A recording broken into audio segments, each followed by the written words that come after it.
Adam and I were talking that we would love to learn from you how to photograph gardens. Can we do that? Well, I have a camera set up right here. Let's go and see. What about light? Everybody talks about the right time to photograph a garden. What's your opinion?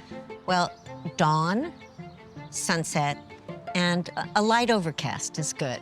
And the reason is that you do not want harsh light on plants. It breaks up all the form of, so you wouldn't see a tree. You would see the spots of light, and it would be dark and light, and you would not see the shape of the tree. There's so many factors. Yeah. Take lots of Experiment and pictures. see what works. Yeah. Take lots of pictures. Yeah. Can we look through a camera the way you do? Absolutely.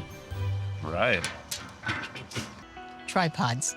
Yes. Oh, yes, I always use a tripod. Keeps it steady. Yeah. Also really keeps you fixed in one place. Yes, because then if I want to change something, I have a base to change it from, and Right. I'm not trying to find that again.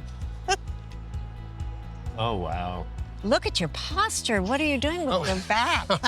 Excuse me.